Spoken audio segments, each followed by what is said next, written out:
So I want to start by saying thank you everyone for coming tonight. I'm Ali. I am the East Gippsland Football Netball League umpire coordinator, as well as the netball administration for the league. So tonight we've got ODFNL as well as East Gippsland Football Netball League here with us today. So big thank you for everyone who has come in, as well as those who are going to be live streaming or watching this back at a later point. Big thank you to Jeff from A Kick in the Bush, or also known as Slipstream Productions. Without him here, we wouldn't be able to do this half as good as we would, and we'd be crammed in the boardroom. So this is fantastic that we've got him on board helping us. And a big thank you to the sponsors as well of the East Gippsland Football Netball League for even making sure that we can be here. So today we're going to run through the netball rule changes that have come into play in 2024, and we're just going to debrief on those. We're going to have a chat. I want questions, I want input, I want open discussions. So if anyone has anything, by all means just pop your hand up and we'll get to you.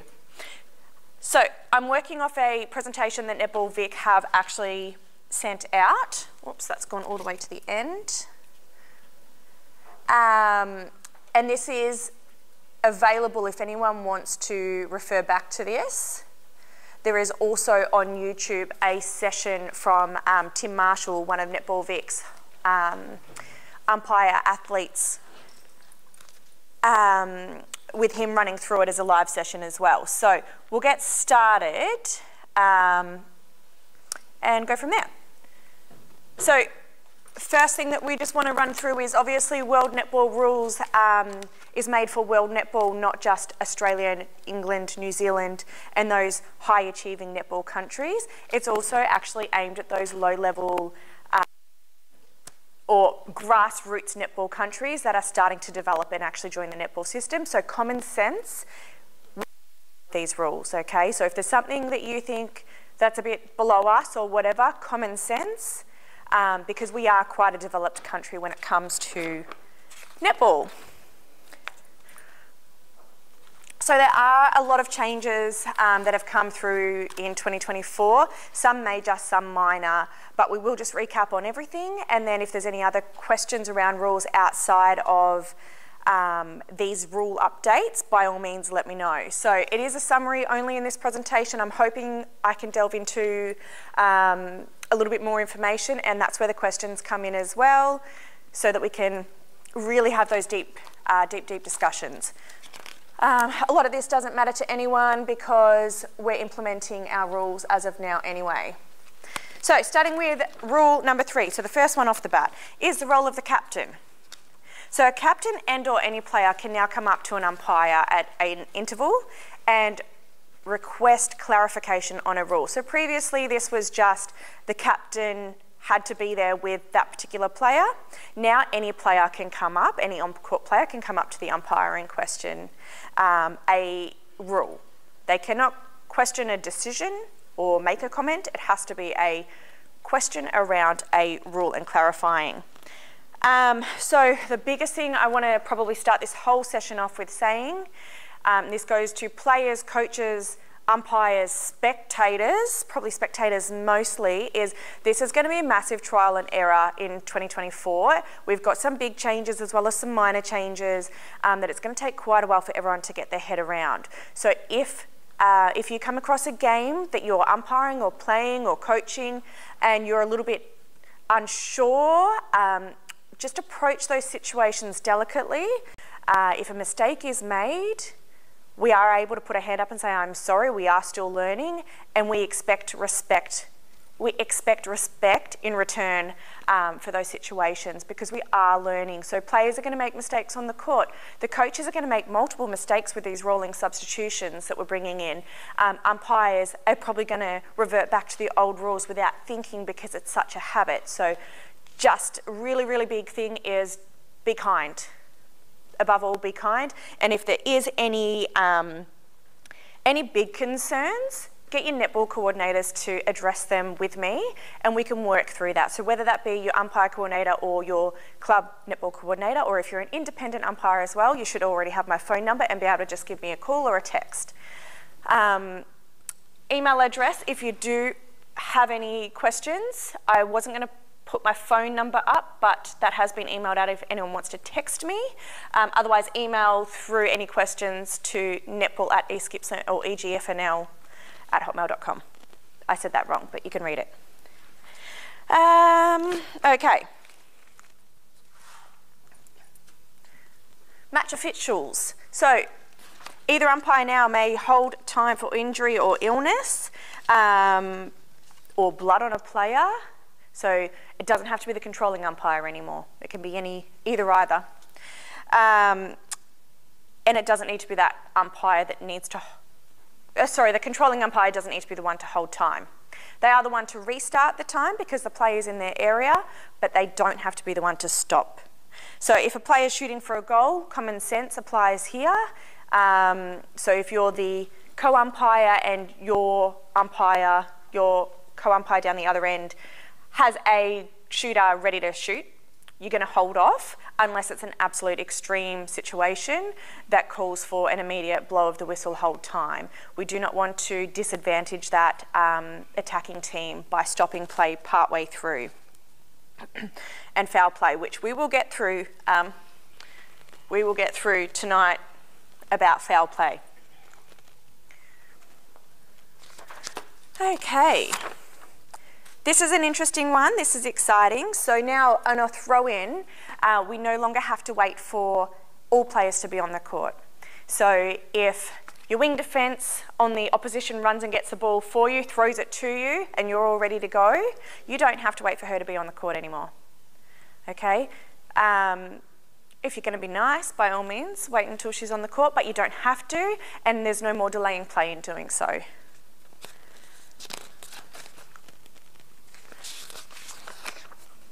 Oh, skipping too many pages. Sorry, I am referring to my paperwork because I've got notes written on here that aren't on the screen. So, sanctions and actions. A player must not infringe when the ball is not in play. This includes between the awarding of a sanction or an action, so an action being a free pass or a throw-in or what have you. So I am going to delve into this in the rule book, and I expect all our umpires to be able to purchase a copy of the rule book. They are available on Netball Victoria's website as well as Netball Learnings. They're $25. They have gone up, unfortunately. But if you're really concerned, reach out to your clubs. I'm sure your clubs will be more than happy to assist you in purchasing a copy of the rule book, or you can find a printable PDF version online or the World Netball app on your phone as well.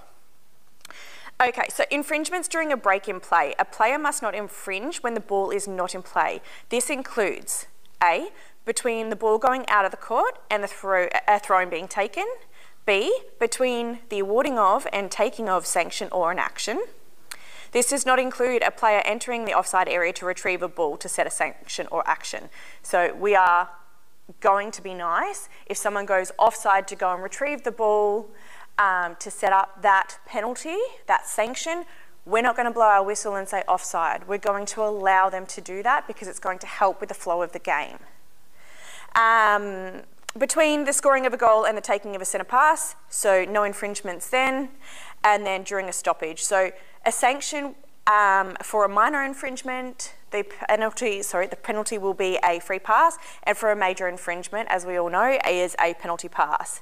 So for A and B, so which was the ball going out of court and the awarding of an action or a sanction, it's to be immediately penalised. And if it's C or D, between the scoring of a goal or during a stoppage, it's to be done when play restarts. So if that's a centre pass or after a stoppage. Okay, back to this one. Advantage. I'm going to start advantage off with just noting to all our umpires in the room and on live stream as well, that this, when it comes to advantages, this is applicable for badged umpires. Unbadged umpires, all you're expected with your competencies is to be able to call an advantage goal. So advantage obstruction, advantage contact, advantage offside, whatever it might be, is not an expectation or a competency for an unbadged umpire. Once it gets to that level of being a C badge or a B badge, then obviously that criterion, the competency changes. So anyway, we'll get into what we've got here. So this goes over to two screens. So just to clarify, an advantage is sweeping of the hand from left to right, depending on which way the ball is going, or right to left, or left to right, depending on which way the ball is. Your arm is going to follow whichever way the play is going. So you're going to swap so that you're not crossing your body over with the play. Hopefully that makes sense. We'll work on that throughout the season with everyone. Okay, so advantage will be applied where the non-infringing team has a clear and real opportunity to play the ball. To a territorial advantage towards the non-infringing team's goal end. Sammy, come up. This is what I wanted the ball for. Sammy's going to hold the ball for me. So, Sammy is shooting this way, and I am obstructing her, but she's able to get the ball clearly out and towards her, her goaling end. So that is a territorial advantage, and a tactical advantage is, again, she's still scoring here, I'm here, but she's able to pass off to Evie here, and Yvonne gets the ball. So that's therefore a tactical advantage. Thank you, you can sit down. And obviously there's a combination of territorial and tactical advantages as well. Just to clarify with that, so the point of this is if you have an infringement occurring, but that player is still able to continue, call an advantage rather than pulling the penalty. So if you can see that player has the ability to clearly pass that ball off to where she wants it to go, it's an advantage. Otherwise, if you're calling it and bringing it back, disadvantage. Make sense? Any questions on that one? Okay, it must not be applied to any incident of unfair play, unsporting behaviour or dangerous play, which are massive things in this new rule changes. So again, we'll go over that. To any incident that would result in the immediate suspension or ordering off, to any incident resulting in head and or neck contact or contact of the head and or neck with a part of the playing enclosure, including the goalpost. So if someone falls on the ground and they knock their head, that's no longer an advantage. You're going to penalise that, okay? If a player contacts another player under the ring and they whack their head on the post, again, you're not going to allow an advantage, you're going to call it. The big push with that is around the concussion rules that have come in and protecting our players' safety. And then to any incident where it is suspected that a player is seriously injured, do not apply the advantage. So in other words, common sense. Coming back to that same word, common sense throughout this rule book, and just using your advantages when it is an advantage and not a disadvantage. If it's a disadvantage, we need to start really making sure that we are advantaging the teams, I guess. Centre pass checks. Okay. So, an on-court player may appeal to the umpires if the umpires have a centre different to what the players thought, or if there's a discrepancy between the two umpires. An on-court player may appeal and request the umpires to check with the score bench, but it must be done so before the passing of a centre. If the centre is passed on and then a player on court says, hey, that was meant to be ours, I'm sorry, but it's just play on and continue, and we'll fix that up at a later point. It must be, players must, so this is to all our players out there, a player must appeal to the umpires before. So in that time going from the goalpost back to the centre before that whistle is blown. Otherwise, missed opportunity. And if both umpires have the same, and an on-court player appeals that, and then the scorer has different, it's always going to be the umpires. If we've got two umpires that are saying the same thing, umpires overrule or override in that situation. Okay, so terminology change. So what we always said was breaking. We now have an actual word for. So terminology now is incorrect position. So if you're not behind that transverse line, when the centre pass whistle blows, it's going to be called incorrect position. So blow your whistle, wing defence, incorrect position, free pass. Okay? No wing defence, breaking, free pass. Incorrect position. If they look at us like they don't know what we're talking about, can we explain that? 100%. Cool. So Yeah. Like, Yeah. So coming back to 2024 is going to have those massive... Jeff, did you hear that question from Hannah properly? Okay. So Hannah just asked if a player looks at the umpires as if to say, what does incorrect position mean? What it means... Oh, sorry, she was asking, like, can we say to them, can we take the time to explain? By all means. So coming back to that common sense, 2024, we are having a lot of changes and we expect everyone to be patient with each other. Take that time to explain. If you don't have time during that game, just tell the player to come up to me at the end of the quarter and explain it then. Or even bring both captains in and say to both captains, hey, I know a few of you girls questioned what that meant and this is what it means. Yeah. So a lot of that throughout the season, totally fine, and we expect that level of communication between players, umpires, coaches, and ideally not spectators, but if spectators want to ask a question outside of the game, then so be it. Okay, my whistle blows for the end of time, or sorry, the timer goes off for the end of time. End of the quarter, end of the game, whatever it be, and you've got a penalty pass or shot set up. And they're shooting as you're blowing your whistle and that ball has released from their hands. If that ball is to go through the ring, if it's released if it's released before the whistle and it goes through, it is a goal scored. Previously, what we had to do was determine whether the ball was more than halfway through the ring to be counted as a goal. Does that make sense the way I explained that? Cool. to clarify on that one. Yes. Hold on, I'll come a bit closer so that we can hear your question. The umpire's whistle, not the score bench hooter, correct? Correct. Yep. Yes. So start and stop of the game always comes down to the umpire's whistle. It never hinders. It never is affected by whether it be the hooter or live scoring, buzzer or whatever it be. The umpire starts and stops the game regardless of what the timer says. Would you call that as an advantage or just a goal? Advantage goal, yes. Yeah. Okay, so stoppages. I think I made a few notes on this one.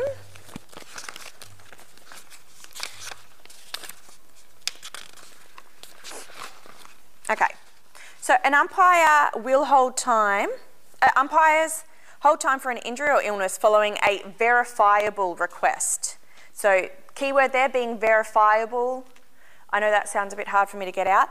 By an on-court player or with a request in the event where there is an obvious and or serious injury. So verifiable request. An umpire will ask why. Why do you need that time? We obviously are now introducing rolling substitutions, so there's no need to fake an injury to have a substitution made. That can just be a roll on, roll off, which we'll get to. But an umpire will still ask, if someone's requested to hold time, they will still ask, and what is the time for? What is the injury? What is the injury? Okay? Because it needs to be verified. We're not just allowing Joe Blow to do what they want. Rule 10.7, any other player with blood on their body or clothing who is not the one bleeding has 30 seconds to has up to 30 seconds to have that rectified and are able to come back on. They do not have to be substituted out. So if you've got blood on you and it's not yours and you've got that 30 seconds, you come off to your primary carers, they wipe that blood off your arm, and you can go straight back on, you're allowed to go straight back on. If you are the one actively bleeding, no. 30 seconds still, up to 30 seconds, to either choose to stay off and come back on at a stoppage to return onto the court then in that same playing position, or swap that player out. Just to clarify that on that also though, that doesn't come into the whole rolling substitution situation.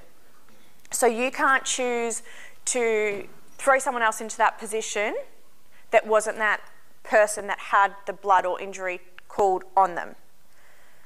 Does that make sense? Yeah? Dimity?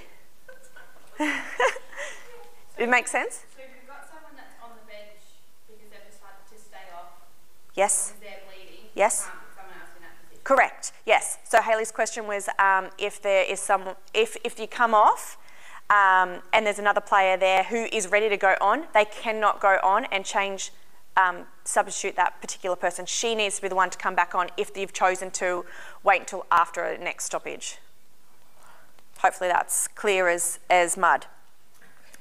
An umpire can hold time without the request of an on-court player, which we know that comes down to our due diligence and making sure that our players' safety is #1 priority.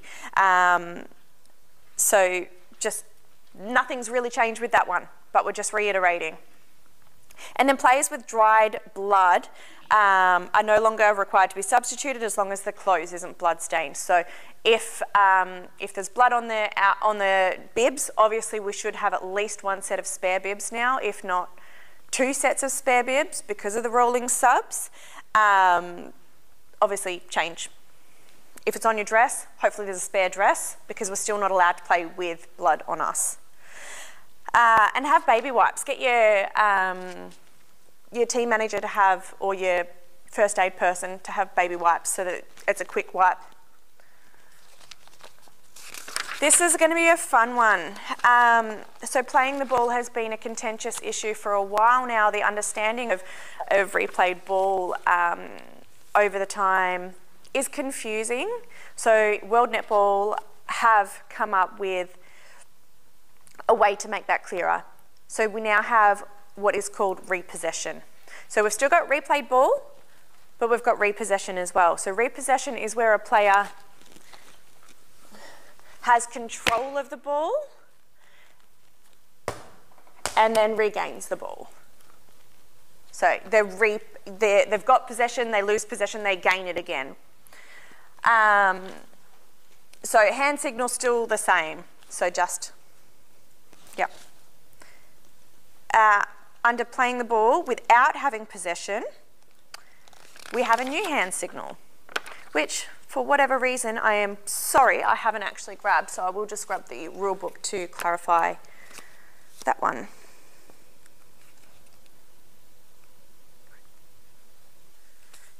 Sorry, my mistake. Other way around. Repossession, so as it was. And then, so non-possession, so replayed ball is, yeah, the hand up and down. Wait, sorry, so what's the difference between repossession and replayed ball? Repossession is when you've gained possession, lost possession, regained it. Replayed ball is when it comes down to you've batted it or you've tapped it and then gone and caught it. Does that make sense? Yeah. In a controlled manner. No. I was talking about the replayed ball where they batted it in a controlled manner and then gained it. Is that what you're talking about? To the next slide. Is it? Thank you. Perfect. Let's skip ahead. Okay. No, it's not. It was. So, It's just with the replayed ball. with the Yeah. back. Yeah, so essentially we'll still go off that third hit or third tap. So you've batted it, or you've tipped it, you've batted it, and then you've caught it. By that third, done. Yep. They still lose the ball if they're with the repossession and the replay ball, both of which go to the other team. Yes, correct. So it's a turnover. It's a free pass to the opposition. Is that clear? Yep. Again, let's work on that throughout the season. If you make the mistake, it's fine. Short pass. Okay, so when a player passes the ball, there must be sufficient space on court for an opposing player to be able to deflect or intercept the ball as it moves from the hands of the passer to the receiver. So, what used to be intercept by a hand, it is now allowed to intercept. So again, umpire's discretion, not really. It should be pretty clear. A player has a hand and an arm and a body. So when it comes to intercepting that short pass, we're no longer just considering from thumb to pinky as being able to get through, but that flow-on effect of the rest of the body being able to move around as well. That will make sense as time goes on, but essentially to intercept, they need to be able to clearly intercept. Make sense?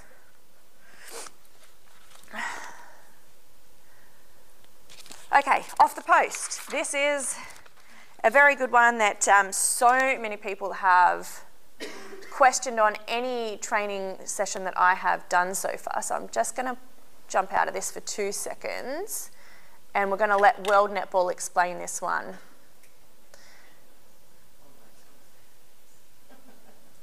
And I'm going to try and stand as close as I can to the mic so that it can be heard. Oh, hang on. I might not have actually even put the audio on this. Oh, it could be the TV turned down. Correct. In a way to lead to the use of okay, social, so I'll just restart that. Sorry, guys. No opportunity.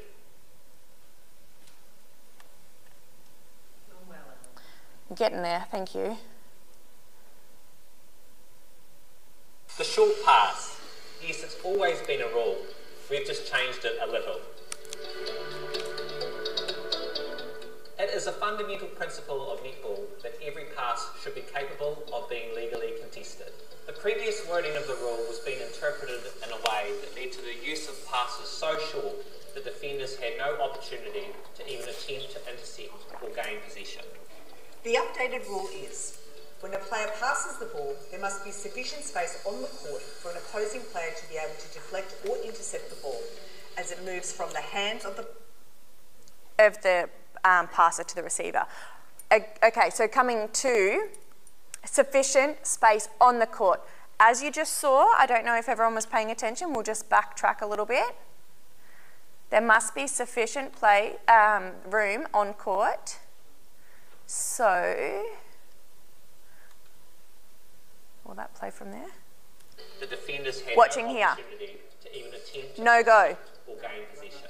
Yep. The updated rule is, when a player So that's been a passes the ball, contentious there must issue be for a long sufficient time. space on the court for an opposing player to be able to deflect or intercept the ball as it moves from the hands of the passer to those of the receiver. The difference between intercept by a hand and deflect or intercept is that the umpire must consider whether the defending player can make a genuine attempt, considering not just a hand, but a hand connected to an arm and a body. In keeping with the philosophy of netball as a sport for all, the rule refers to the umpire's assessment of the player's actions rather than to body size or shape. Is that the umpire must intercept by a hand and deflect or intercept, is that the umpire must consider whether the defending player can make a... So did we think in that little snippet there, do we think there was clear ability to attempt to intercept that or not? What we just watched. So we'll go back again. Oh. The receiver. The difference between intercept by a hand and deflect or intercept is that the umpire must consider whether the defending player... So there was sufficient space for that player to be able to use her whole body to come around and intercept. I'll get you two girls up for a second. Come on.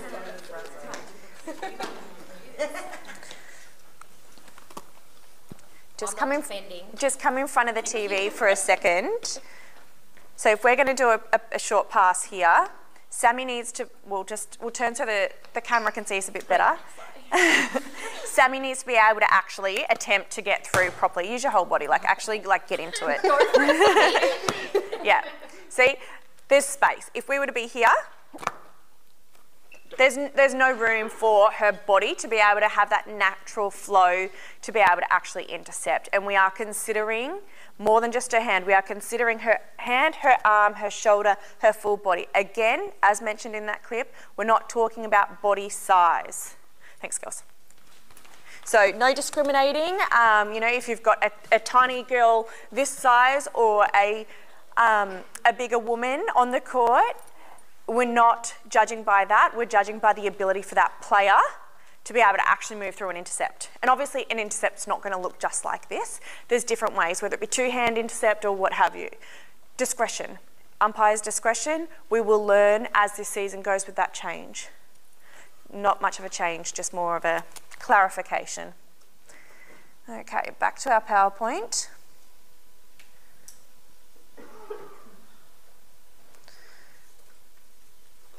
Okay, so we understand the short pass off the post is a no-go unless it's done within the ability for a player to intercept while still being on court. Very tricky to do. We'll wait and see whether anyone on the ANZ or Suncorp or whatnot can actually do it, and then we'll work out from there whether it's something grassroots netball can actually achieve. Okay, so footwork. A player cannot fall to the ground whilst holding the ball and then stand back up on their grounded foot. Okay, we used to allow them the ability to regain their feet. So if a player falls over, they've got the ball, it's pretty much inevitable that they're going to step. They're going to have footwork in their ability to get up. So common sense, obviously, when it comes to juniors, when it comes to football netball, ODFNL juniors, the juniors, they're not midgets, what are they, under 12s? Is that correct? Yes. Obviously, discretion to be used then. When it comes to our 15s, 17s, anyone else, we expect them to know the rules by now. If we're with Bankstown Netball Association or another one and we're doing under 11s, discretion. Okay. Let me just get back to where I was at with all of this.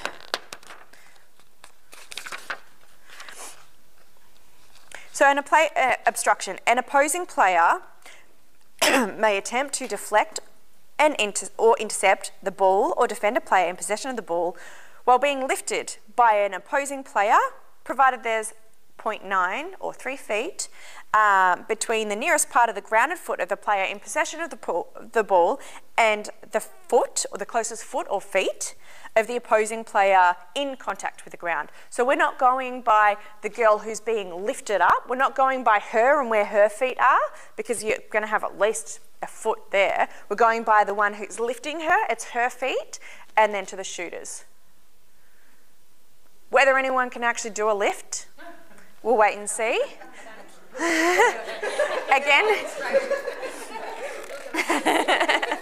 Again, we'll wait and see what that looks like in Suncorp or ANZ or something. Okay, so contact. Contact has now been sort of broken up into a couple of different sections, which I think is fantastic because it actually gives the umpires more ability to define what is or what isn't a contact, what's interfering, what's inevitable, and then obviously disciplining appropriately from there.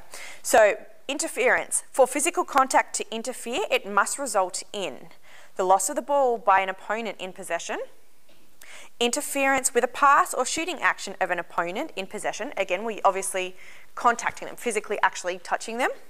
A change in the body position of an opponent, regardless of whether the opponent is in possession of the ball, which limits their ability to move freely and places them at an unfair disadvantage in attacking, defending, or playing the ball. Do we need a demonstration on those? Mel, you're up. No, good. Okay, so I hope that we don't see that being done wrong.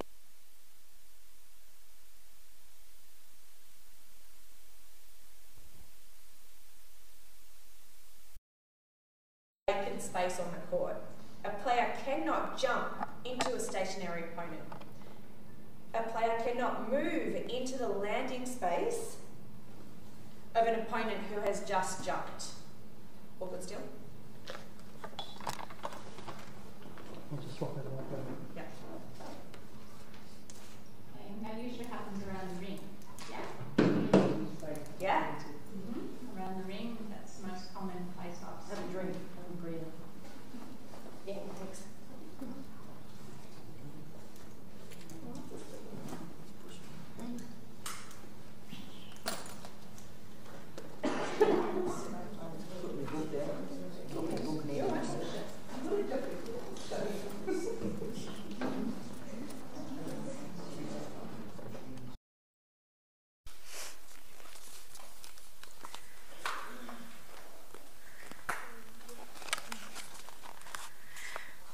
Good to go? Yep, got me? Beautiful.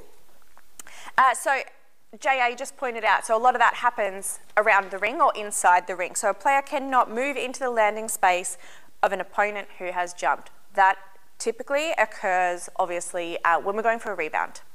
So if we're rebounding, you can't jump and then land in this person's spot, okay? If I've got a player here, I can't jump into their space as they're coming down. That is a causing contact. Sammy, up for a second. So we're both going up.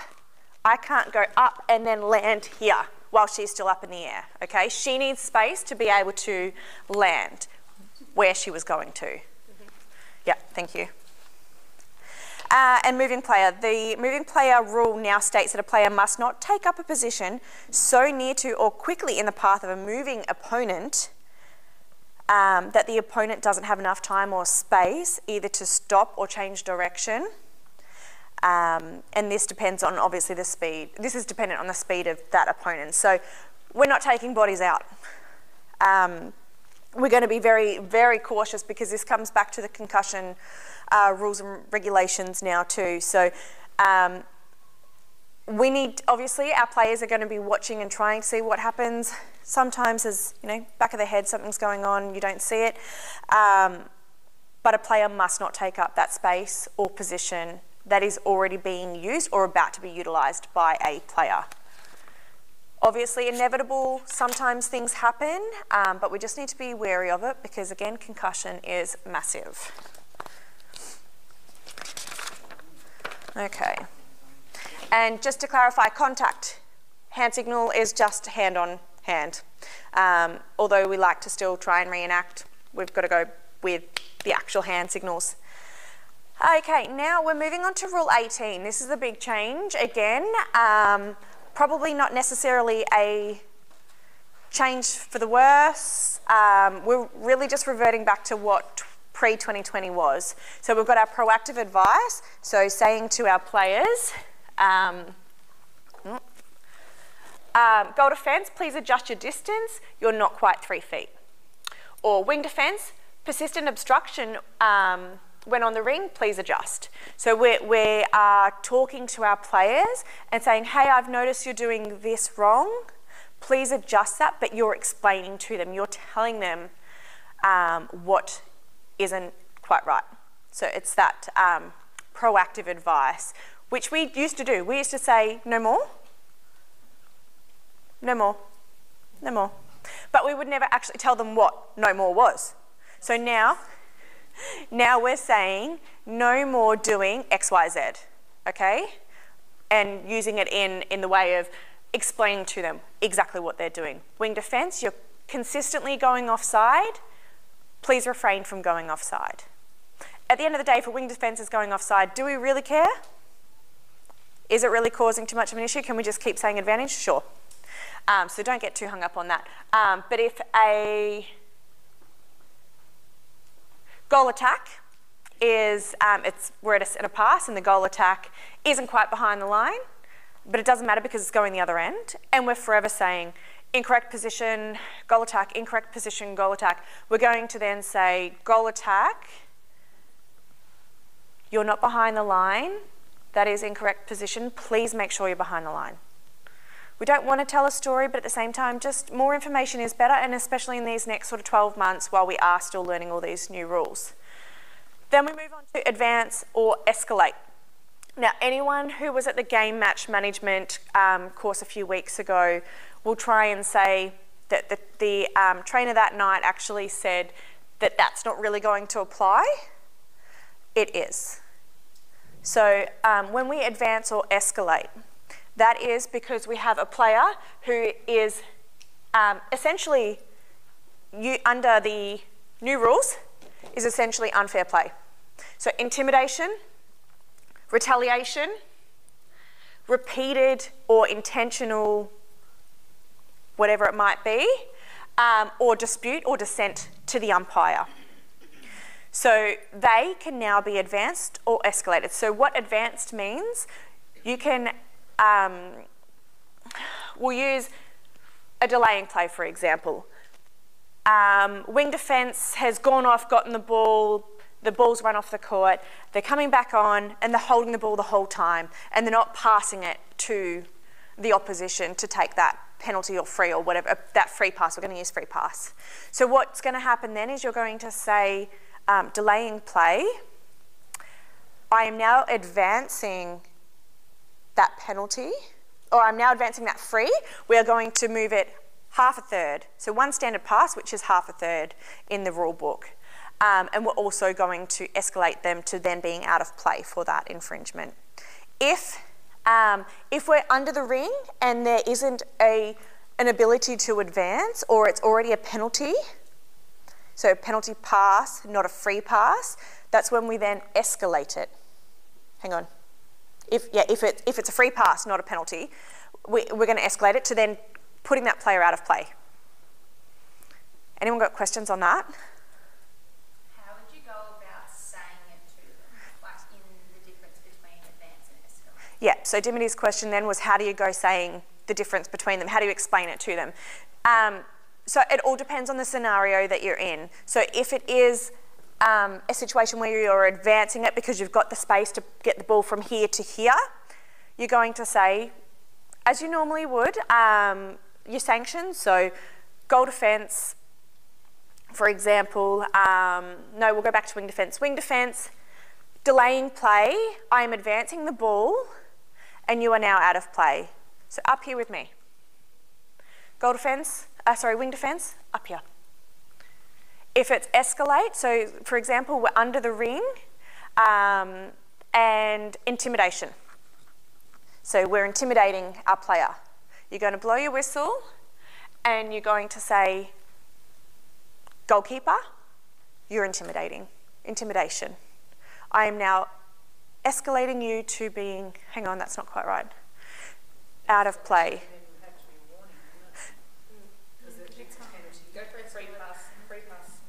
Yeah, offside. Perfect. Yep, perfect. Continuous offside. Good one. Thanks, girls, for saving my backside there. So wing defence is continually going offside and causing problems. You're going to escalate it to her being out of play. You're going to advance the ball in. She's out of play on the ring. You're advancing the ball into the ring, and it's a penalty pass or shot. As the season goes on, I'm happy to work with everyone with that. I know the way I'm explaining it's probably a bit confusing. I'm still trying to wrap my head around it all as well. Haley. Would you just set it up like just in the ring, or would you put that penalty pass or shot closer to the ring? So Haley's question then for those online was, would you put it just inside the ring, that penalty pass just inside the ring, or would you allow them to take it closer to the goal post? It's going to be, it needs to be an advantage. We're not disadvantaging them by saying, we'll just take the ball in here. You're going to say, as close to the ring as you like. Yep, or direct them where to go without obviously putting them right under the post where they then can't shoot. Okay, then we're moving on to warning, suspension, order off. We know these three, they haven't changed. So this is rule 18. What has changed though is rule 19. So warning, suspension, order off. We know those three. One thing that has changed with order off, or actually I'll just backtrack then. So warning we know is warning, we explain why, we give them the sanction, no more. We expect that our scorers do make note of that on the score sheet. Then we have suspension. A suspension is 2 minutes. A player, so the umpires obviously call it. They use their hand signal, which I am so sorry it's been that long. Thanks, girls. 2. Straight up in the air, 2. So we're obviously going to say the same again. So goalkeeper, I am suspending you for 2 minutes for whatever that it is. And then you're going to, so you're holding time. You've obviously already held time. So hold time. And then 2 minutes, like suspension. You're then going to walk them over, or depending on, get your controlling umpire or the score bench umpire to do this. We're going to get them to sit with the score bench. Not with their, pardon me, excuse me. We're not going to get them to sit with their team. We're going to have them sit at the score bench for multiple reasons. One is obviously they're in the bad books. They're not allowed to sit with their team and and chat away and think everything's hunky-dory. They're going to sit here and be obviously punished in a nice way, but the scorers are also going to then advise them as well as us when that 2 minutes is up. Now, when that 2 minutes is up, they can't just run on. The umpire will let them know when it's time to run on, and that can be done at a stoppage. So when we say at a stoppage, we're not stating like a stoppage of, how do I get this right? It's a break in play. So you've called a sanction or an action or a throw-in, or it has been a goal scored or what have you, then they're allowed to go. So as soon as that ball stops, for a reason that the umpire has blown the whistle, they're allowed to come on. Okay, when we don't have to wait until a goal is scored or an interval.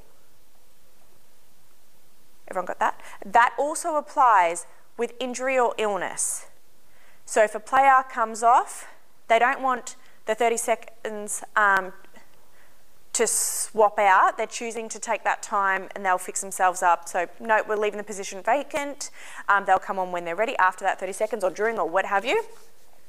They don't have to wait for that stoppage of an interval or injury or illness again. They can come on at a throw-in, a sanction, a stepping contact, whatever it might be, where there's a stoppage, they can come on. Order off. Oh, sorry. Just with the suspensions, yes. There's only like 30 seconds left of the game, and they've got them 2 minutes off. Does it go to the next quarter, or?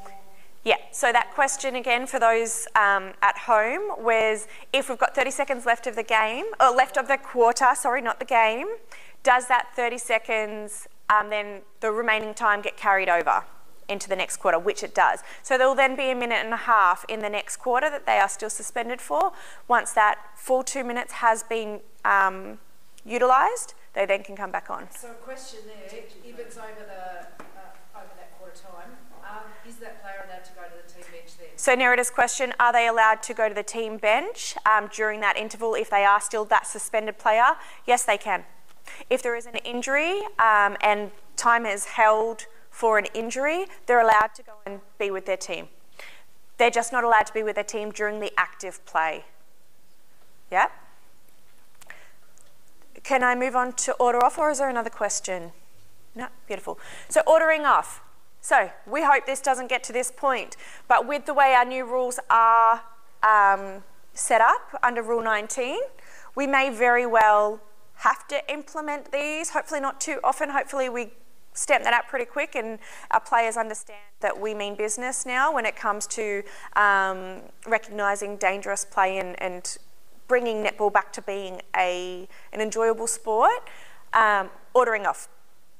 So a player has deliberately gone and taken her player out, whether she has thrown a punch or she has gone full body, knowing that her player is moving through that space and she stepped into that and taken that player out. Dangerous. So by dangerous, any action that affects the safety of another player. Or the other situation could be, instead of it just going straight to that, we've had a suspension already, that same offending player then gets ordered off. You get ordered off for the remainder of the game. That player is off for the remainder of the game. As umpires, what we're going to do though, we are going to tell our score bench to start timing 4 minutes, or if we've got an Apple Watch, we're going to say, hey Siri, don't actually Siri, but hey Siri, start 4 minute timer. Because at 4 minutes of that player being ordered off, the team is allowed to replace that position. After 4 minutes, a player is able to come back on in that position. Previously, once a player was ordered off, pretty much goodbye to that bib for the rest of the game. You will not see that back on the court. Now, after 4 minutes, a player can come back on. That offending player who has been ordered off cannot return to the game.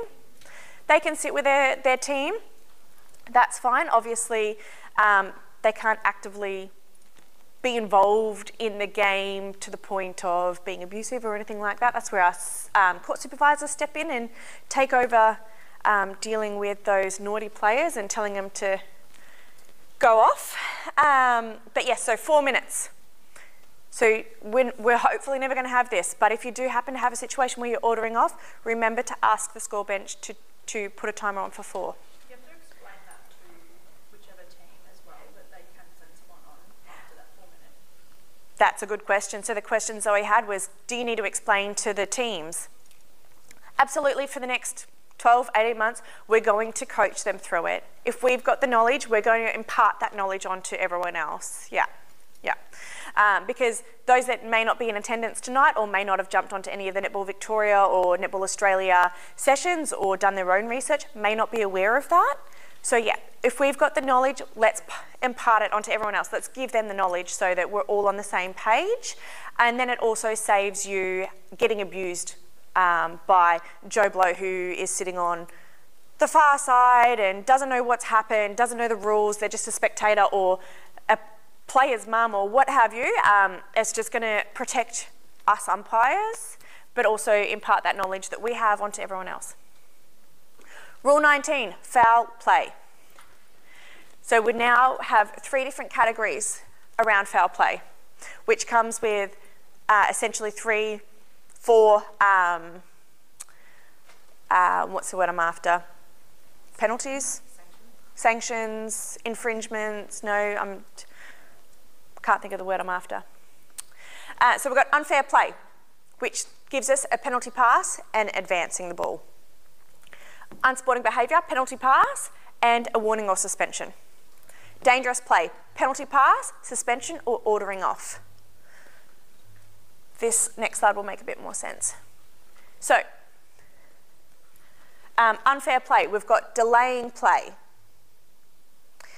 So purposely, Zoe, I'll send it through to you if you want, rather than having me in the picture.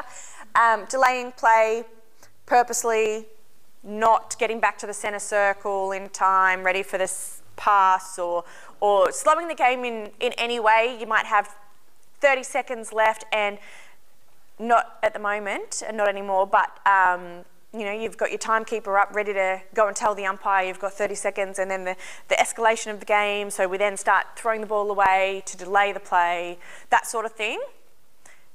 You get a penalty pass, so that player's out of play, plus you're advancing the ball, and that player that's out of play goes with, if they're able to enter that area. If they're not able to enter the area, obviously as close to without going offside. Do we need a sort of an example of that? No? Cool. Intentional, so someone's got the ball and I intentionally whack it out of the hands. Penalty pass, we're advancing. These are just examples, obviously, guys, so I hope I'm not giving false information. As the season goes on, hopefully we'll learn from different umpires that have been outside umpiring different areas, and we'll all sort of learn as we're going. So I'm just going to put it out there that I am not the be-all and end-all. What I'm saying tonight may not completely be true, but I'm giving the information as best I can, and then we're going to just adapt and keep changing as the season goes on. So something like repeatedly going offside or repeatedly obstructing, something that is annoying that we need to deal with. Intimidation, obviously you've got intimidation not just in the, you know, the waving of the hands in the face or doing an action that creates some kind of distraction. It is also verbal. So you're going for a shot and you've got your wing defence saying up, up, up to your defenders. Intimidation. If you deem it to be, that is, obviously. If you think they're purposely doing it to have an effect, intimidation. And then dispute. So obviously we know players are not supposed to dispute any calls that an umpire makes. Under the rule book it's called dissent also. Again, penalty pass and then advance the play. If it's bad enough, we go to a warning. We give them a warning if they're going to continue giving us whatnot. Player or coach was disputing a call from somewhere else. Is that still dispute? So, it happens to the player who... Yep. So Nerida asked if a player or a coach from somewhere else is disputing the call you've made and they're not in the same playing vicinity, does that still apply? Yeah. Yeah. So obviously, this is going to be a hard one. Yeah. Do you have an example for that, Ned? Nah. I mean, if it was a coach, it'd be the bench penalty or a warning to the bench. Yeah, warning to the bench or something if it was the coach. On court, obviously, you'd still address it. I guess that's where the advance comes into it. If it's an on-court player, you can 100% say that is enough. Goalkeeper down the far end. I'm advancing the ball another half a third. You're out of play. Yeah. Again, controlling umpire though with that too. So these are going to be a bit messy. Just putting it out there now. We're going to learn as we go. Then we have unsporting behaviour. So retaliation. Retaliation is a reaction to an action. So you're retaliating, someone's done something and then you're giving it back to them. So I have contacted Joe Blow, maybe not Joe, maybe Jody Blow, and she then contacts me back. That's retaliation. Sorry? Intentionally, yes. Yep, so I've accidentally bumped her, I've been called for contact, and then she gives me a big hip and shoulder as a retaliation. That is then a penalty pass, so it's overturned, so I'm no longer the bad person, she is, and it's a warning or a suspension if deemed necessary, but obviously a warning to start with. Abusive behaviour, physical, verbal.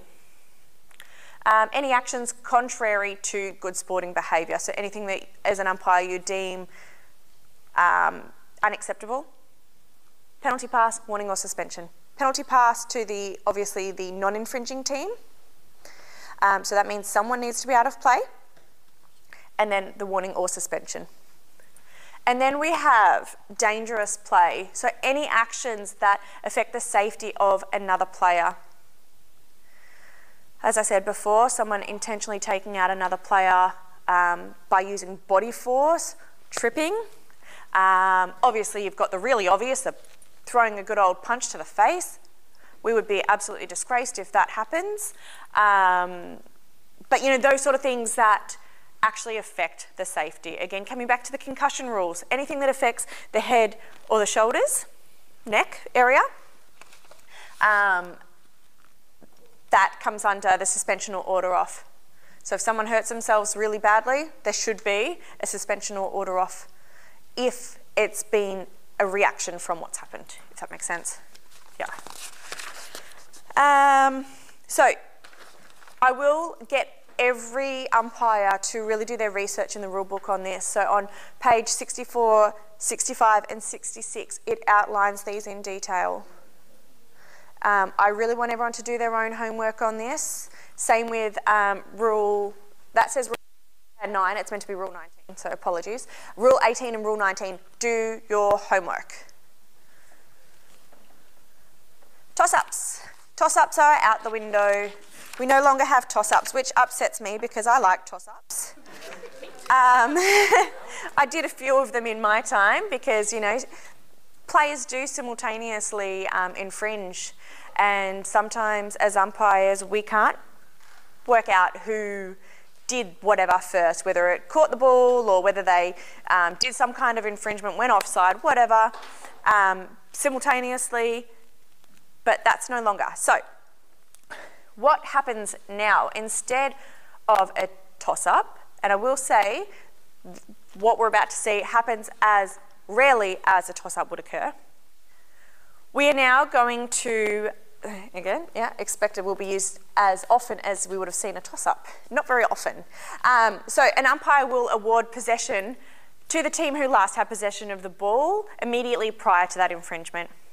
So prior to that simultaneous thing occurring. So I've thrown the ball, for example, Sammy and Yvonne here have simultaneously infringed together. They've both gone offside. The ball comes back to me or my team. It doesn't have to be me. I may want to run down and be that next pass instead. So another player who can take that is able to take that. But is it from your spot or where this... Where the infringement occurred. Yeah. Yep. Yep. So any time we are calling anything... Comes back to your team. Yeah. Yeah. Yeah, where the infringement occurred. But it doesn't have to be me that takes it. So as it stands, for any other action, free pass or penalty pass, any player from that team may take the ball for the restart of play. It doesn't have to be the player who had the ball last. If in the goal circle, they may shoot for a goal. Okay, so you'll hear about tactical substitutions. Tactical substitutions are not something we are doing in our leagues. Also in our association competitions locally, we're not either. So big cross on tactical substitutions, but it is an option that you might see depending on where you go, what you do. Tactical substitutions, just for knowledge, is where at a goal being scored, players may choose, or benches, coaches, may choose to make a substitution change in that time between the goal being scored and the centre pass being taken. So instead of what we used to see, we wanted to make a change on the court, and our coaches would say, hey, how's your ankle going? And you'd go, oh yeah, my ankle, yeah, gotcha. And then they'd fake that injury.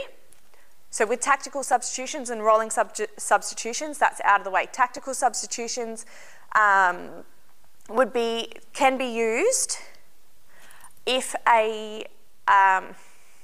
so this is actually the rule book rule, is to go tactical substitutions rather than rolling subs. Rolling subs is a bylaw adaptation.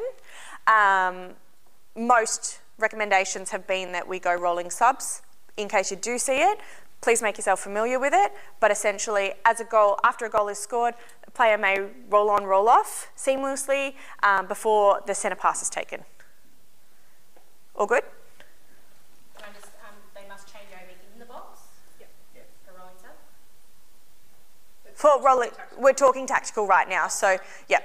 So no boxes with tactical, yeah. I don't even think there's the need to hand tap on and off either. Rolling substitution. So this is probably the slide that everyone's been waiting for. The big question around how this season's going to look. So this is going to probably be a bit of not an ever-changing situation, but the way we are handling this may change as the season goes on. Obviously, your coordinators will be made aware of if there is any changes. And when I say changes, it's probably just in relation to how we record substitutions or what the guidelines are around where your boxes are, that sort of thing. Okay, so rolling substitution stands at the designated area. So this is normally set up a small box or line at the side of each team's bench next to the score bench. So Team Red has their box here, Team Blue has their box here. If you're going to make a substitution, a rolling substitution, you're going to have your bib on, ready to go, ready to change. You're going to come and stand in this box and say, hey, goalkeeper, whoever she is, I'm ready to swap with you. She then comes from her position on the court, comes out, doesn't go offside, comes around, taps hands with her changing player, and then she then runs and then enters the court. Without getting in the way of the umpire, absolutely. Or going offside, which I did mention, but yes. Zoe has a question. So can they use either substitution box or just the one? In the East Gippsland Football Netball League and the Omeo and District Football Netball League, we are choosing, by guidance from Netball Australia and Netball Victoria, is that they are using their own box. They are not switching between the two depending on where they're going and entering the court. So Team Red has their box, Team Blue has their box. If Team Blue is sending a player here, they have to still come through this interchange box here. So same as football. Or I think actually football has a middle section, I'm not too sure. I don't know. I shouldn't reference football, I don't know. They don't have offside, no, that's true. So in Team Red, yep, you can come on here or go that way. But it is your own. Dimity. Question. So as an umpire, if there was a sneaky player and team that then changes the box, so Team Red has gone to Team Blue's box because the goalkeeper needed to swap, as an umpire, what do we do in that situation?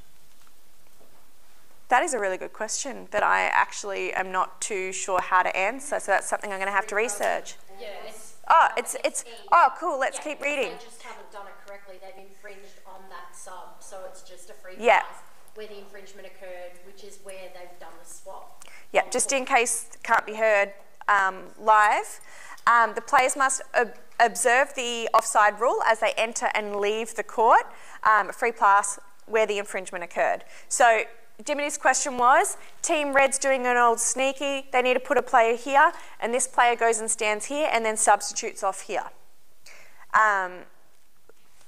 As by rule E here, or not rule, but point E, they must observe, and if they don't observe, so we're going to make sure that essentially they're part of your playing areas, it's going to be a free pass where the infringement occurred. Can either call that or just the controlling umpire? So going back to that rule change earlier, either umpire, I'll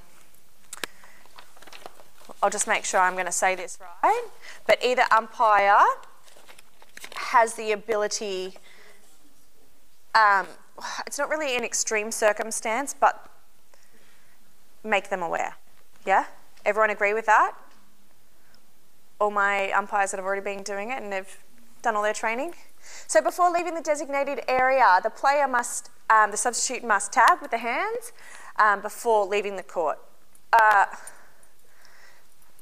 Before leaving the designated area, the substitute tags the player before, that should be entering the court, not leaving the court. So we want that tag to be done at the box, not on the court. And again, being mindful about where the umpires are standing, and that's going to be onus on the team bench and the players, not on the umpires to control.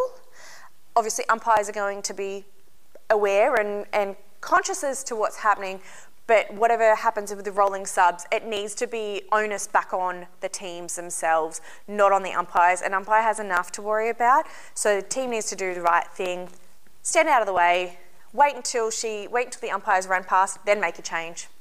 Or if you're making a change partway through and the ball changes and you get in the umpire's way, move out of the way. Only one rolling sub per team can be made at a time. I can't have two players in this box at any time. I can only ever have one.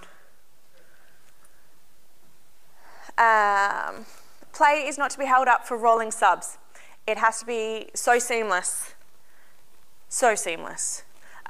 Essentially, you won't even know that substitution's happened because they've just been, yep, goalkeeper, we're swapping, cool. She runs to me, we tag hands, I go back on. Okay? We're not waiting for them. If so, it comes under delaying play, which delaying play comes under unfair play, which is a penalty pass and advancing. Players must observe the offside rule, which we discussed. Players must not interfere with the umpire's movement during the substitution.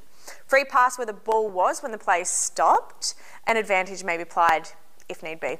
So if you get in the way, umpire has to stop, it's going to be a free pass.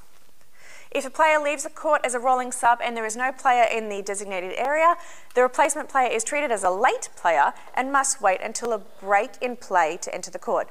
Break in play, as we discussed before, it's not an injury or an interval.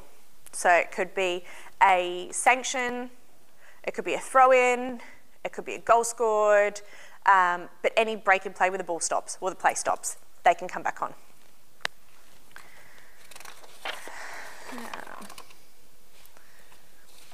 Okay, this doesn't really apply too much to our umpires, but more for the admin side of things if the question was to come up.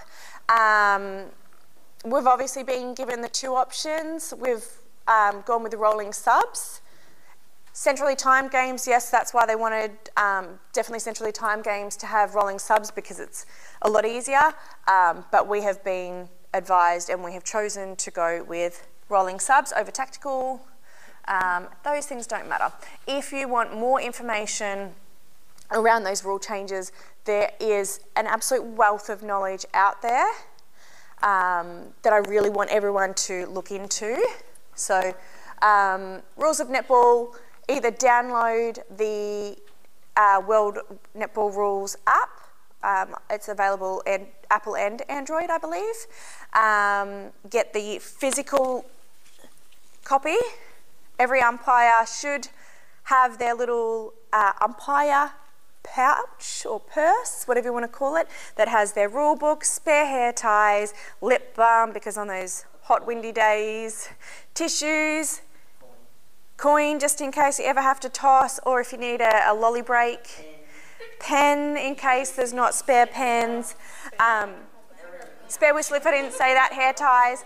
Every umpire should start to think about having a little purse that they take to their games with them that keeps their rule book and all their other things safe. Really good also to, if you're just going to a game, you're not playing, just go with your car keys and your phone in there as well. Go to Kmart, pick one up for like $10, done. Or you can print out the PDF version if you want a bigger copy and you don't want to pay for it, that's an option. So yeah. The next thing I wanted to discuss, those laminated sheets that I had floating around. Ah, beautiful. Thank you. Oh, actually, I probably should ask first, is there any questions around these rule changes before we move on to the next quick thing? Clear as mud? Yep. Any questions that you guys have during the season, please reach out to me. Again, email, or if you have my mobile number already, text me, by all means, call me, I don't mind. Obviously, I just don't want to have my phone number up for the World Wide Web to have, or speak to your coordinators and then they will come to me and we'll have a chat from there. I will be floating around this season. At this point, I'm not going to be, for the first part of the season, I'm not going to be actively umpiring, so I will be there to assist with mentoring, any development, any rebadging or accreditations that need to be done, any questions, any guidance. I am around. Just be mindful I have kids, so they get in the way. But don't sit on a question until it's too late. Ask while it's fresh, and we'll work through it together, and if you stuff up, that is okay, we're all going to stuff up. Even, you know, the best of the best are going to stuff up this year. Okay, what I wanted to discuss with now, and I know everyone online is probably not going to be able to read what I've got, so we'll make sure that Jeff is able to maybe pop a link attached to the recordings, but we're going to talk about the umpire accreditation updating requirements.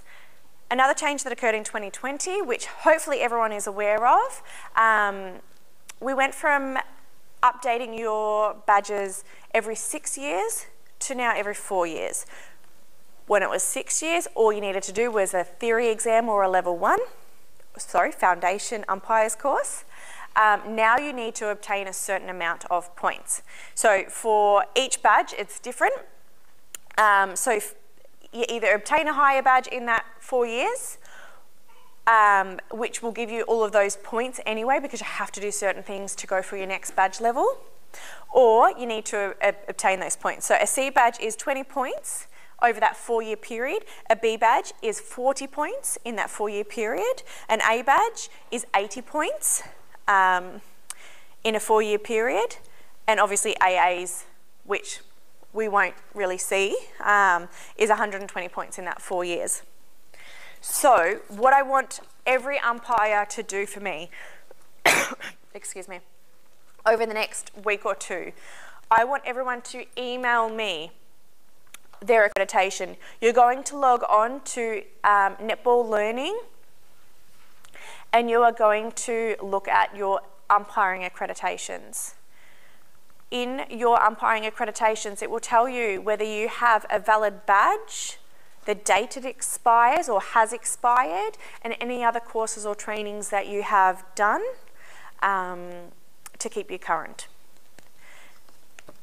So when it comes to updating your C badge, this I'll make sure it's all accessible for everyone. To keep your C badge current, you need to do a minimum of 10 hours of umpiring over that 4 years. That is just a matter of going on to Netball Learning and just logging it. Complete the theory exam of 70% or higher. We expect, or I think, all umpires should be doing the theory exam at least every 2 or 3 years anyway, just to keep fresh, if not every year. It does cost, unfortunately, I think it's $12.50, but as umpires we do get paid, so we need to make sure that for the efforts of the club paying us, we need to make sure that we are doing our best. So that's 5 points for doing the theory exam. So there, we're up to 15 points. As a C badge, we need 5 more. So then we can do either a member organisation approved workshop, conference, camp. So when we say member organisation, that's Netball Vic. Complete a Netball Australia online course. So there's so many courses online that you can do. It could be a drug and alcohol, or it could be a child safety, or anything like that. There's actually a lot of resources out there, which helps when it comes to B badges needing that 40 points. Complete the foundation course again. I'm having trouble logging into mine. It's, I think, $35 or $40 to do.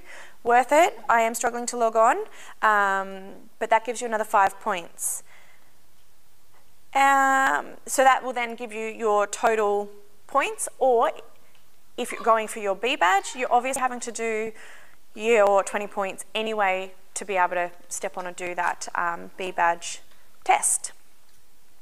If you log on and you find that your C badge or B badge has lapsed, I need to know how long it's lapsed for, because we could potentially ask Netball Victoria or Netball Australia for consideration on having it reinstated if it's been a short period of time. If that badge has lapsed for a longer period of time, or Netball Victoria, Netball Australia deem that your badge has expired, we need to retest. So what that means is you need to make sure you have all your points, and then we're going to work towards setting a date for you to be retested. Okay? It's nothing scary. We know that you're probably already there, you would be already there, you've already proved yourself, but it's a formality that we need to do. We need to have that piece of paper signed off, competencies met, and then sent off. However, this season we are still going to be a little bit lenient. If you are an expired C badge and your club needs you to umpire B or A grades, we are allowing you to do so. So long as you're proving that you are still a competent C badge. If you're not, then we're going to have discussions.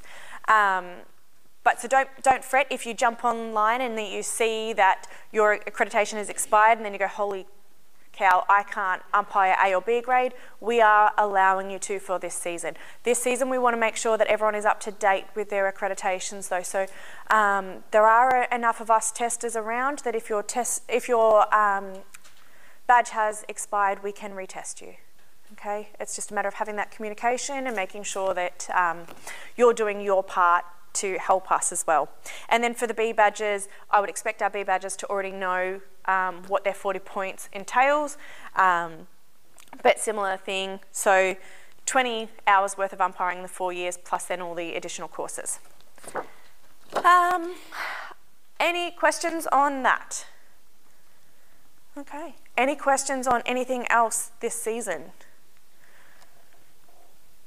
Nerida has a question.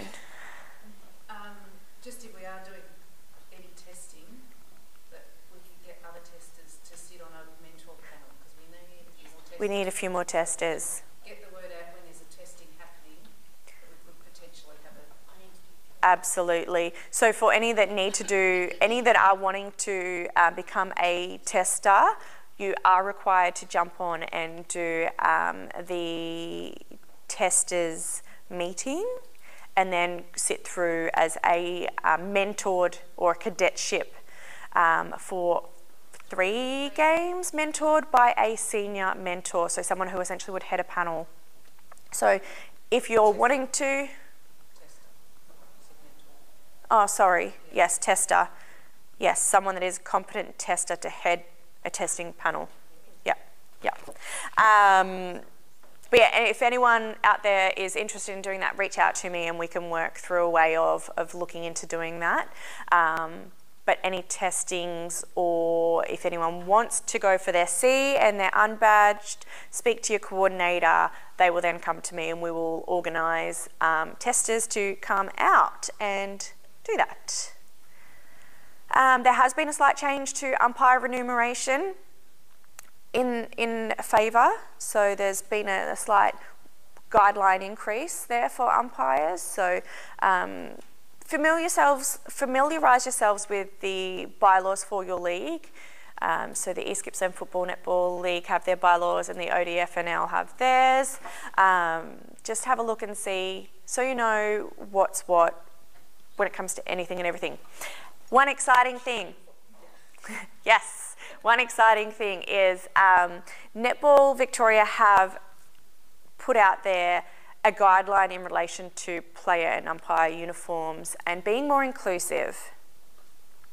We have added into our bylaws, so the East Gippsland League, we have added into our bylaws that teams, so a club may request permission from the league commissioners to have additional clothing is probably the easiest way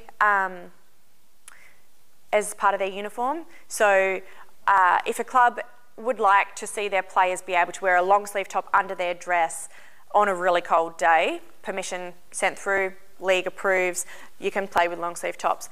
Obviously colour, being mindful. If you're a self-conscious player who wants to wear long pants or even just longer bike shorts than the bylaws did allow, send a request in. But we are allowing, so when I say request, it's probably more so just saying, hey, just letting you know, not that. You can't just, yeah, we're not going to really question whether you just rock up wearing something different. It has to be obviously approved colours, approved styles, but just for inclusivity for all players, we are now allowing that request to come through for additional clothing or slight changes in uniforms to be made. That's where I'm getting. Mel's super excited. So I haven't added it to the bylaws just yet, but upon discussions with the commissioners, we are okay with umpires wearing their white polo top and either a white skirt, pants, shorts, as per we've always had, or appropriate sport pants, shorts, leggings, in navy or black. Okay. So if it's that time of the month and you don't want to wear your white skirt, we will allow that. There was an umpire I watched on Saturday who had a baby only 4 months ago, and she was wearing compression pants for postpartum. And of course that is okay, you need them, it's fine. Those girls who like to wear the skins for the compression, thank you, then now you're able to do so without essentially us being hard on you and saying you're going to cop a fine. But we are still a white shirt. Must wear white. We need to still stand out. There's no league white shirt? Not yet. No. Oh, beautiful. Judy Ann looks like she has a question. Okay. Haley. This is in relation to uniform. So our unbadged umpires, do they have to have a mentor with them every game? Yes, unbadged umpires must always have a mentor. Yep, no exceptions. And when we say mentor, it's an approved mentor by the league. So someone who has gone and done their Netball Australia mentors course, so umpires in the field mentor workshop. We can run face-to-face if we need to. There is the option of jumping on to Netball Learning and doing it that way. But you must have someone who knows what they're doing.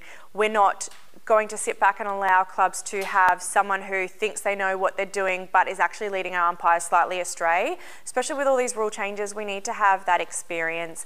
And I will have to say, I think every club has that person, whether it be a C badge who's freshly gotten their C and you've got a beginner a beginner umpire who hasn't done really much at all, perfect person to pair up if they've done that, if the mentor's done that training, or if you've got your experienced Bs that are testers and mentors as well. Yeah, but we just need to make sure that we have the right people in the right roles. Okay, any other questions? If not, we're going to wrap it up. Yes, Sammy? Does each club need to have a development umpire this season? Yes, yes. Each club still needs to provide a minimum of one development umpire that is completely new. We obviously, post-COVID, we're still having a massive shortage of umpires. I've had quite a few clubs still reach out to me asking if I can find them umpires. We don't have spare umpires. We have independent umpires. We don't have spare umpires. So the onus is going to be put back on the club. So this is for both leagues. If I get a text message saying, we don't have an umpire, have you got anyone? I am not going to find you an umpire. That is on you guys. East Gippsland League, I'm not sure about Omeo, but East Gippsland League, we have in our bylaws that if a team can't find an umpire, they obviously ask their their opposition if they might have someone who can assist on the day. There is a finder's fee for that. If there is no umpire whatsoever, forfeit. A forfeit will occur. We don't have enough umpires. I don't have the spare time or resources either to be out there looking for additional umpires that we just do not have. Okay? A lot of clubs have been fantastic at already scheduling their umpires so many rounds in advance and reaching out to those independent ones and saying, hey, can I... Hey? Or prisoners. Before Christmas. Oh, before Christmas, yes. Yes, Orbost were very onto it. What else? If you are umpiring for a different club to your own, you are entitled to request travel payment. Within reason, obviously. But if you're helping them out, they need to help you. Okay? So that would be like, say we're playing, I don't know, Orbost, for example, and I use those umpires, they can request a travel fee from us. Yeah. Like if they're playing in Plainsville? Yeah. Yeah. It's from their home to their venue. Yeah. Yep. One way I think is appropriate. I think both ways isn't. What else? What's the amount again? 85 cents per kilometre, in line with the ATO's recommendations or expectations. I'm not sure what that falls under. Any other questions? Not quite. Yeah. We're all done, Jeff. Yeah, we want to again thanks everyone for jumping on, whether you're recorded or here. Much appreciated, and again, thanks, Jeff, for your part in doing so. Cool. You're all off? Awesome.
you.